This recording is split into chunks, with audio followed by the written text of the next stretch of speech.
Bonjour et bienvenue pour cette deuxième vidéo de complément concernant le cours d'électronique numérique. Et donc là, on va parler des circuits arithmétiques, donc des circuits qui peuvent réaliser des opérations arithmétiques, qui sont un type de circuit combinatoire en particulier. Donc voilà, donc c'est ceux qui, encore une fois, sont capables de faire des opérations entre des nombres codés en binaire. Des opérations telles que l'addition, on va en voir trois, on va voir l'addition, on va voir la multiplication et on va voir la comparaison. Alors on va commencer par le plus simple d'entre eux, et le plus simple d'entre eux, c'est l'additionneur. Donc ces circuits arithmétiques, comme je l'ai dit, c'est des circuits qui réalisent des opérations arithmétiques, et le plus simple d'entre eux, c'est l'additionneur 1 bit. L'additionneur 1 bit, tout simplement, on fait A plus B. Attention, ici, quand on dit A plus B, le plus, c'est vraiment le plus arithmétique. Voilà, c'est pas le plus du OR. Hein. Là, on parle bien de faire A plus B. Alors comment on fait A plus B? Globalement, il y a toujours 4 cas de figure. On fait les additions, 0, 0, 0, 1, 1, 0, 1, 1. Et quand on fait l'addition, 0 plus 0 en binaire, ça fait 0. 0 plus 1 en binaire, ça fait 1. 1 plus 0 en binaire, ça fait 1. Et 1 plus 1 en binaire, ça fait 1. 1 plus 1, ça fait 0. Et je retiens 1. On pose les additions comme on pose les additions quand on est en écriture décimale. Donc quand on fait 1 plus 1, 1 plus 1, ça fait 0. Ça peut faire 2, donc ça fait 0, et il y a une retenue de 1. Et donc pour l'additionneur simple, en fait, on ne va pas avoir une seule sortie, un seul résultat. En fait, on va avoir la somme, et on va avoir un deuxième bit qui va sortir, qu'on va appeler C, pour carry en anglais, qui est en fait la retenue. Et donc cette retenue, elle ne vaut que 1 dans le dernier des cas, et dans les autres cas, elle vaut 0. Et donc, tout ça, ça conduit au circuit suivant, qui est donc l'additionneur 1 bit, où on a A XOR B qui donne la sortie. A XOR B correspond à cette variable-là. Vous voyez qu'elle est à 1 quand une des deux entrées est à 1, mais pas quand les deux entrées sont à 1, donc c'est bien XOR. Et pour l'autre, pour le C, c'est A AND B, on reconnaît ici facilement le AND. Et donc on a donc l'additionneur 1 bit simple, qui est donc ce circuit composé d'une porte AND et d'une porte XOR. Donc ça, c'est quand on veut faire une addition de deux nombres codés sur 1 bit. Maintenant, on veut faire une addition de deux nombres codés sur 2 bits. Voilà. Donc on a A, le nombre A qui en fait se décompose en A1, A0. Donc c'est un nombre, c'est en fait deux bits d'entrée. Et on a le nombre B qui également s'écrit B1, B0. Comment on fait cette addition? Si on pose l'addition, si on écrit l'addition et qu'on la fait comme si on la faisait en décimale, qu'est-ce qu'on va faire? On va d'abord s'occuper des deux premiers bits qui sont là. On va donc faire un plus entre B1 et B0. Ça va donner le résultat S0. Donc en gros, ça veut dire ici, je vais faire rentrer A0. Ici, je vais faire rentrer B0. Ici, je vais avoir mon résultat S0. Et pour ce bit-là, il va falloir additionner A1 à B1, mais il va aussi falloir éventuellement l'additionner à une retenue ici, puisque si A0 et B0 sont tous les deux à 1, ici la somme va être 0, mais il y a une retenue. Donc il faut pouvoir rajouter une retenue. Et vous voyez que là, je ne peux pas rajouter une retenue. Là, je peux éventuellement mettre sur ce circuit-là A1 et B1, mais là, cette retenue, je dois pouvoir l'additionner ici, mais je ne peux pas. Donc, on ne va pas pouvoir utiliser mettre en série comme ça des additionneurs simples. Il va falloir utiliser ce qu'on appelle des additionneurs complets. Donc, les additionneurs complets, c'est comme les additionneurs simples, sauf qu'on propage aussi les retenues. Donc, du coup, on va avoir le même cas de figure qui est ici, c'est-à-dire qu'on aura trois entrées cette fois-ci, A, B et C. 0, 0, 0, 0, 0, 1, 0, 1, 0, 0, 1, 1, 1, 0, 0, 1, 0, 1, 1, 1, 0 et 1, 1, 1. C'est juste la place. Et là, on fait l'addition de trois nombres. Donc 0 plus 0 plus 0, ça fait 0. 0 plus 0 plus 1, ça fait 1. Là, ça fait 1. Là, ça fait 0 et je retiens 1. Là, ça fait 1. Là, ça fait 0 et je retiens 1. Là, il y a 2 bits à 1, donc ça fait de nouveau 0 et je retiens 1. Et puis pour le dernier, c'est 1 et je retiens 1. Voilà. Et donc l'additionneur complet, lui aussi, il va avoir deux sorties qui seront la somme et la retenue sortante, qu'on va appeler cout. Et donc bah là, il faut faire la synthèse, hein. Il faut faire la synthèse, utiliser un tableau de Carnot ou la méthode que vous voulez pour synthétiser en fait ce circuit-là, et vous tombez en fait sur ce résultat-là. Donc voilà l'additionneur complet, donc avec ses trois entrées A, B et Cin, et ses deux sorties qui sont S et Cout. Et du coup, pour faire mon additionneur de bits, ben, qu'est-ce que je vais faire? Je vais remplacer en fait cet additionneur-là, le deuxième additionneur qui était un additionneur simple, je vais le remplacer par un additionneur complet. Et comme ça, je vais pouvoir utiliser mon A1 que je vais mettre là, mon B1 que je vais mettre là, la retenue entrante qui est la retenue propagée depuis l'additionneur précédent, et je vais avoir comme résultat ici S1 et la retenue Cout de mon addition de deux nombres codés sur 2 bits. Voilà. Donc on retient bien l'idée de demi-additionneur, ce qu'on appelle un demi-additionneur, ça c'est un demi-additionneur. Demi-additionneur. Et ça, c'est ce qu'on appelle un additionneur. Additionneur complet. Voilà. Donc pour le premier bit, on peut se contenter d'un demi-additionneur, mais pour les bits suivants, on est toujours obligé d'avoir un additionneur complet. Alors l'autre alternative, c'est de calculer directement la fonction logique de 3 entrées et d'une sortie. Pourquoi? Parce que globalement, si je résume l'additionneur de bits, 2 bits, en fait, on a en sortie Cout S1 et S0, qui en fait sont tous les trois des fonctions de A1, A0, B1, B0. Ok? Donc ça veut dire que si je veux faire mon additionneur de bits, sans utiliser les demi-additionneurs et les additionneurs complets, ben je vais pouvoir le faire en écrivant tout simplement pour chacun des bits, pour chacune des sorties qu'il a, donc pour Cout, pour S1 et pour S2, la fonction logique qui dépendait directement de ces valeurs-là. Évidemment, cette fonction logique, vous la trouvez en faisant un tableau de Carnot ou en appliquant n'importe quelle méthode de synthèse. Donc ça, c'est ce que vous ferez en TD.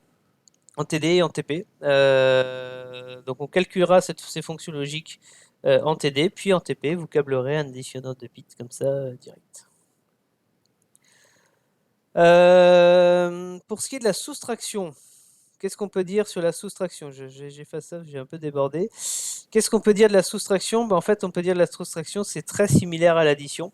Donc là, pareil, hein, on ne va pas détailler tous les calculs, mais si vous faites le calcul de la soustraction, un soustracteur complet, en fait, vous allez vous rendre compte que mettre un soustracteur complet, ça va juste rajouter ici un inverseur à cet endroit-là.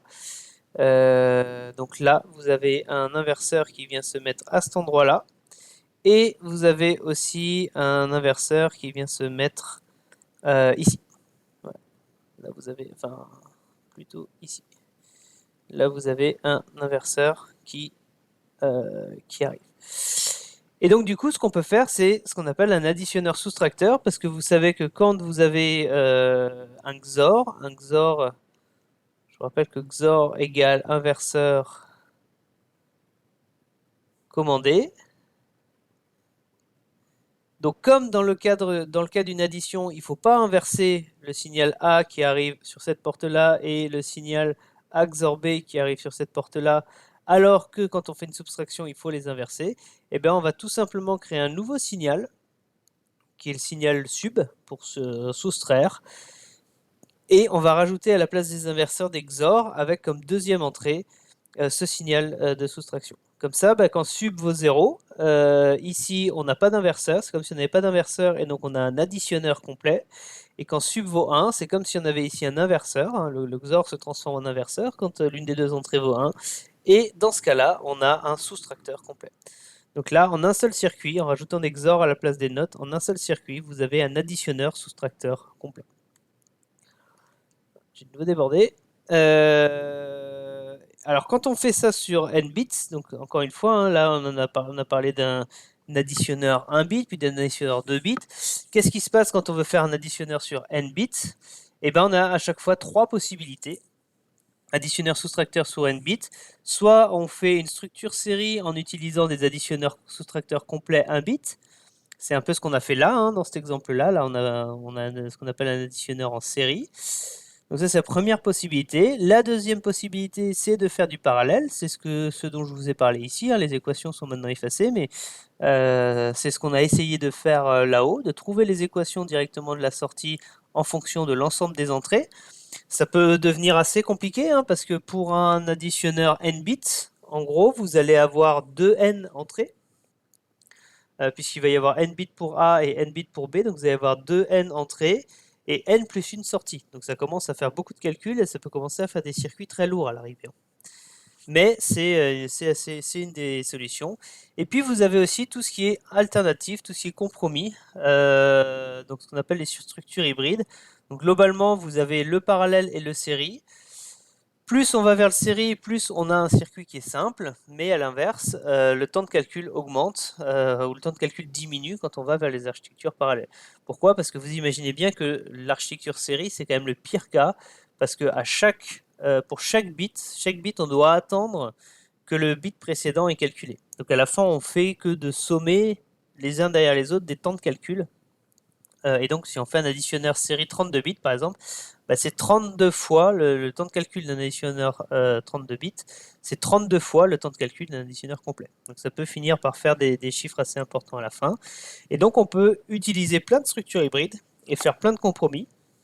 Par exemple, si je reviens sur l'idée d'un additionneur 32 bits, bah, je peux par exemple pour faire un additionneur 32 bits, je peux par exemple mettre en série 8 additionneurs 4 bits. Je mets en série 8 additionneurs 4 bits, ou je peux mettre en série 4 additionneurs 8 bits, par exemple.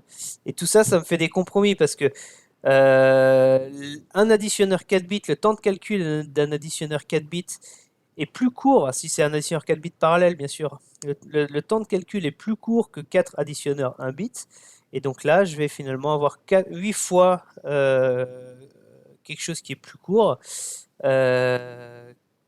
Et donc, si je compare ça à 32 additionneurs 1 bit, évidemment, c'est plus court. Par contre, en termes de complexité, plus on augmente ici, plus on va avoir quelque chose de gros. Donc, par exemple, le 8 additionneur 4 bits, il va être moins rapide, mais plus compact que le 4 additionneur 8 bits, qui lui-même va être évidemment plus lent, mais plus compact que de mettre 2 additionneurs 16 bits dans le circuit. Donc on a toujours la possibilité de faire ces structures hybrides quand on fait des additionneurs. Donc voilà pour la partie addition. Maintenant pour la partie comparaison, c'est aussi hyper important de pouvoir faire des comparaisons entre deux nombres. Et ben on va suivre la même démarche. On va par exemple parler du comparateur 1 bit. Le comparateur 1 bit, c'est un circuit qui a deux entrées, A et B, et qui a en fait trois sorties. L'une qui dit que A est égal à B, l'autre qui dit que A est inférieur à B, et la troisième qui dit que A est supérieur à B. Globalement, pour ces trois sorties, c'est tout simple. Il suffit de faire une table de vérité. 0, 0, 0, 1, 1, 0, 1, 1. Dans ce cas-là, 0, 0, la première sortie, donc on va dire A inférieur à B, A égale B, A supérieur à B. 0, 0, c'est le cas de figure où celle-ci est à 1. Les deux autres sont à 0. 0, 1, c'est celle-ci qui est à 1. Les deux autres sont à 0. 1, 0, c'est celle-ci qui est à 1, les deux autres sont à 0, et 1, 1, évidemment, c'est celle-ci qui est à 1. Alors si on regarde la structure qu'on a là, en fait, on trouve ici, donc ça c'est A bar B, ça c'est AB bar, et donc ça c'est finalement A XOR B, puisque c'est A bar B, c'est A XOR B le tout bar, puisque c'est A bar B ou AB bar le tout bar à cause de ce petit inverseur qui est là. Et donc c'est bien A XOR B. Ici on a bien l'inverse de A XOR B. Le XOR il est à 1 là et là, et à 0 en haut et en bas. Et donc là on a pile l'inverse. Et puis pour les autres, évidemment, bah là, il n'y a qu'un seul cas de figure où c'est A1, donc c'est facile, c'est bien A bar B, et celui-là, c'est bien AB bar. Donc ça, c'est pour le comparateur 1 bit. Maintenant, si je veux faire un comparateur n bits, qu'est-ce qu'il faut que je fasse? Eh ben, même stratégie que pour l'additionneur. Je peux soit trouver directement les équations logiques de du comparateur 2 bits, 3 bits, 4 bits directement à partir des entrées, ou alors je peux mettre en série des comparateurs, 1 bit à chaque fois. Je vais avoir par contre le même problème, c'est-à-dire que si je fais ça et que je mets en série mes comparateurs 1 bit, bah pour le premier ça va être facile. Je vais prendre ma boîte ici, je vais mettre A0, B0, et là je vais avoir comme les trois sorties qui sont A inférieur à B, A égale B et A supérieur à B. Et si je décide d'en mettre un deuxième en série, ce que je peux faire là, je vais mettre le deuxième en série ici, toujours en entrée cette fois A1 et B1, en sortie A inférieur à B, A égale B ou A supérieur à B. Et là j'ai exactement le même problème que j'avais pour mon additionneur. C'est-à-dire que en fait ici ça vaut le coup de comparer A1 et B1 que si A0 est égal à B0.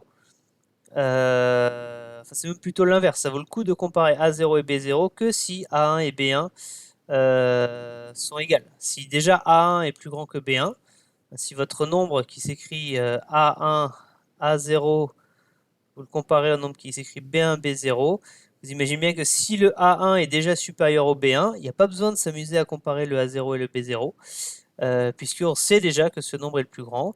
De la même manière, si le B1 est plus grand que le A1, bah on sait que c'est le deuxième nombre qui va être plus grand. Et il n'y a que si le A1 est égal au B1 que ça vaut le coup de comparer les A0 et les B0. Donc on va plutôt le faire dans le sens, c'est-à-dire qu'on va plutôt tester en premier cette fois-ci les bits de poids fort, donc le A1 et le B1, les bits de poids faible, A0, B0, mais surtout ce qu'on va faire, c'est qu'on va rajouter en fait une entrée de retenue là, qui va donc faire ça. Voilà, on va rajouter ces signaux. En fait, simplement pour propager ce résultat, parce que si ici on a un 1, il faut propager ce 1 jusque là, sans faire le test de A0, B0. Donc ça c'est quelque chose qu'on va devoir rajouter ici dans la fonction du comparateur. On va rajouter des portes logiques de sorte à ce que cette entrée-là, finalement si cette entrée-là est à 1, on met directement 1 à la sortie A inférieure à B, sans se poser la question du A0, B0. Et donc on va prendre ce signal-là ou ce signal-là, que si en fait les retenues sont tous les deux à 0. Si les retenues sont tous les deux à 0, on utilise ce circuit-là pour faire la comparaison. S'il y a une des retenues qui est à 1, pof, elle va directement à la sortie. Et ensuite, on peut rajouter un deuxième bit. Alors là, effectivement, on les fait dans l'autre sens. Hein. Quand on fait une addition, si vous voulez comparer, si vous voulez additionner deux nombres, vous commencez toujours par bits de poids faible. Vous additionnez les bits de poids faible. Puis vous passez à chaque fois au bit de poids supérieur. Quand vous faites la comparaison, c'est l'inverse. On commence par comparer les bits de poids fort, et s'il y a égalité sur les bits de poids fort, on descend. Et donc on a exactement la même idée, c'est-à-dire que pour le comparateur, on peut faire du série, du parallèle, ou on peut faire du hybride si on veut des comparaisons un petit peu plus rapides. Dernier, mais pas des moindres, que je voulais vous montrer, c'est le multiplieur. En fait, le principe de la multiplication binaire, c'est exactement le même principe que la multiplication décimale. Donc on va retrouver exactement la même idée, à savoir que si on veut multiplier deux nombres codés sur 4 bits, ici, donc on va faire un multiplieur binaire 4 bits, on veut coder, en fait, on veut multiplier deux nombres codés sur 4 bits, ben, qu'est-ce qu'on fait? Dans un premier temps, on fait B0 fois ce nombre-là. Voilà, donc on fait la multiplication en fait entre B0 et ce nombre-là. Puis on fait la multiplication entre B1 et ce nombre-là en décalant, B2 et ce nombre-là en décalant 2 fois, et B3 avec ce nombre-là en décalant 3 fois. C'est comme ça qu'on pose une multiplication, hein. C'est comme ça que vous avez appris à l'école à poser une multiplication. Pas une multiplication binaire, vous la posez exactement de la même manière. avec une différence près, c'est que globalement, ici, quand vous faites A0 fois B0, calculez A0 multiplié par B0, donc là, c'est vraiment le multiplié de nouveau, hein. Voilà, ici aussi, hein, ici c'est le multiplié, a priori, en tout cas, c'est le multiplié. Et bien en fait, quand on fait A0 fois B0, on fait une petite table de vérité, on se rend compte en fait que dans ce cas-là, ben, le multiplié c'est égal à la porte AND, parce que 0 fois 0 ça fait 0, 0 fois 1 ça fait 0, 1 fois 0 ça fait 0, 1 fois 1 ça fait 1. Donc en fait, le multiplié est égal à une porte AND. Donc le produit partiel, ce qu'on appelle les produits partiels, donc là il y a 16 produits partiels à calculer. Tout ça, hein, ça c'est un produit partiel par exemple. Donc là on a 16 produits partiels à calculer. Et tous ces produits partiels sont en fait des opérateurs AND.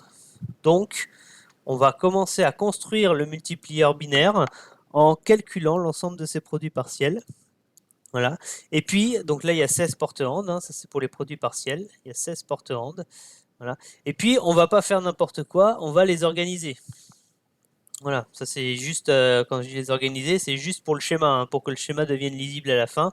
On va les organiser, donc ça c'est les bits d'ordre 0, donc le poids 0, vous voyez qu'il n'y en a qu'un, le produit partiel à 0, B0. Ça c'est les bits d'ordre 1, où il y en a 2. Ça c'est les bits d'ordre 2. Il y a 3 valeurs, 3 produits partiels à calculer. Les bits d'ordre 3, c'est là où il y en a le plus, hein, là il y a 4 produits partiels à calculer. Les bits d'ordre 4, les bits d'ordre 5 et les bits d'ordre 6. Et le bit d'ordre 6. Et donc voilà, donc là on a réalisé la première étape du multiplieur, c'est calculer en fait ces produits partiels. Ensuite, qu'est-ce qu'il faut faire? Bah, regardez, ici il faut sommer. En fait, il faut faire la somme, il faut additionner les produits partiels. Alors là, pour le bit de P0, c'est facile, il n'y a rien à additionner parce que lui, il est tout seul. Okay. Pour le bit P1, il faut additionner ces deux produits partiels-là, mais il faut aussi éventuellement tenir compte de... Non, mais il n'y a pas de retenue parce qu'il n'y a pas d'addition là. Donc là, c'est facile pour le P1, c'est juste une addition entre ces deux produits partiels-là. Donc on peut utiliser un demi-additionneur, il n'y a pas de problème. Pour le P2, ça se complique un peu parce qu'on a 3 produits partiels à calculer. Donc comme on a 3 produits partiels à calculer, on peut utiliser un additionneur complet. Parce que je vous rappelle que l'additionneur complet, il prend en entrée A, B et Cin. Mais en fait, ce qu'il fait, c'est A plus B plus Cin. Donc Cin peut très bien être une autre entrée. C'est pas forcément une retenue qui vient, qui est propagée du calcul précédent. Ça peut être une troisième entrée. Donc là, on va pouvoir utiliser un additionneur complet, etc., etc. Et donc, dans la deuxième étape, en fait, on fait une première couche d'addition. Comme je vous l'ai dit, là, il n'y a rien à faire. Là, en vert, tout ce qui est vert, en fait, c'est les verts, c'est des demi-additionneurs. Et tout ce qui est jaune, c'est des additionneurs complets. Donc là, on a juste un demi-additionneur, on l'a dit, hein, ici. Là, on prend un additionneur complet pour faire rentrer les 3. Là, on prend un additionneur complet pour faire rentrer 3 des 4 produits partiels. Là, on fait rentrer les 3 produits partiels. Et là, on n'a plus besoin de nouveau qu'un demi-additionneur. Oui, mais une fois qu'on a fait ça, on n'est pas encore tout à fait sorti de l'auberge parce que ici, quand on fait ce calcul-là, par exemple, quand on calcule P3, en fait, ce qu'il faut sommer, c'est quoi? C'est ce produit partiel, ce produit partiel, ce produit partiel, ce produit partiel, et éventuellement les retenues qui viennent du calcul de A2.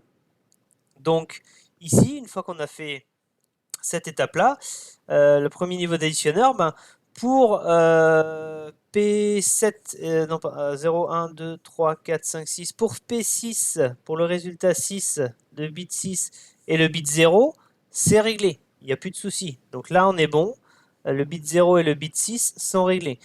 Le bit 1, il est réglé aussi, parce que vous avez la sortie qui est directement ici. Mais ce bit 1, il a potentiellement généré une retenue qui est à additionner au bit 2. Donc le bit 2, on n'est pas encore bon. On n'est pas encore bon puisqu'on a ici deux nombres encore à additionner. Pour le bit 3, on n'est carrément pas bon parce qu'on a encore 3 nombres à additionner, qui sont ces 3-là. Pour le bit 4, on a deux nombres à additionner, le calcul qui a été fait là, plus la retenue qui a été propagée du bit numéro 3. Pour le bit 5, on a aussi encore 2 bits à calculer. Et pour le bit 6, je vous dis qu'il est bon, mais en fait il n'est pas bon le bit 6, hein, parce que potentiellement il y a la retenue du bit 5 encore à additionner. Donc arrivé là, il n'y a que le bit 1 et le bit 0 qui sont calculés, et tous les autres, il va falloir encore faire des additions. Donc, qu'est-ce qu'on va faire? Bah, tout simplement, on va rajouter un deuxième niveau d'additionneur. Deuxième niveau d'additionneur qui va calculer ici le résultat. Donc pour le bit 0, on a dit que c'était bon. Pour le bit 1, on a dit que c'est bon. Pour le bit 2, maintenant ça va être bon parce qu'on a rajouté un demi-additionneur qui prend la retenue du bit 1 et le résultat de l'addition des produits partiels du bit 2. Donc là, on a le résultat, c'est OK. Pour le bit numéro 3, c'est pas encore bon puisque ici, on a réutilisé un additionneur complet, mais on l'a on a encore le résultat, enfin la retenue du bit précédent, donc là on a encore deux additions à faire. Pour le bit numéro 4, on n'est toujours pas bon non plus, pour la même raison. Ici on est bon, on a bien calculé les produits partiels, mais on a potentiellement la retenue qui vient du bit numéro 3 additionné. Pour le bit 5, c'est la même chose. Pour le bit 6, c'est la même chose. Et puis ici, comme on a potentiellement généré une retenue, et ben on a éventuellement un bit numéro 7 ici avec une retenue qui lui est pour l'instant calculée. Et donc on en arrive là, et en fait une fois qu'on est arrivé là, vous avez compris le principe, on peut continuer à mettre des couches d'additionneurs, mais à chaque fois qu'on met une couche d'additionneur, en fait on va simplement juste régler un bit.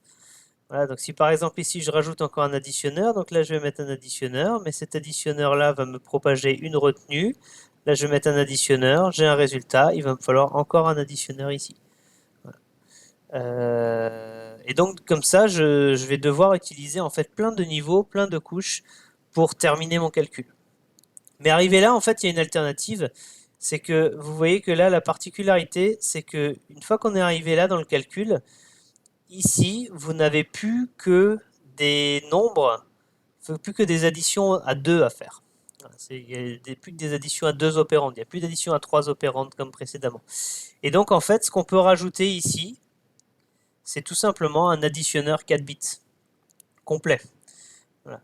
Donc l'alternative 5 bits, pardon, oui, parce qu'il y a celui-là à prendre en compte, donc c'est un additionneur 5 bits complet. Et donc on va utiliser un additionneur 5 bits en faisant rentrer donc en constituant en fait un mot A0 avec un mot, le mot A, il va par exemple être ça, A3, A2, A1, A0. Et puis le mot B, il va être constitué avec toutes les retenues, donc ça va être B4, B3, B2, B1, B0. Et donc on va juste utiliser un additionneur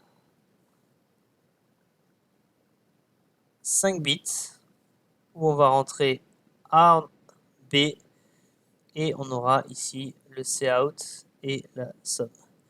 Et donc la somme, ça va être en fait les bits. Alors là, on a le résultat, donc le produit 0, on a le P1, on a le P2 qui est déjà calculé. Et donc la somme ici, ça va être en fait P7, P6, P5, P4 et P3. Donc voilà comment fonctionne le multiplier, donc avec ces différents étages. Voilà pour cette vidéo.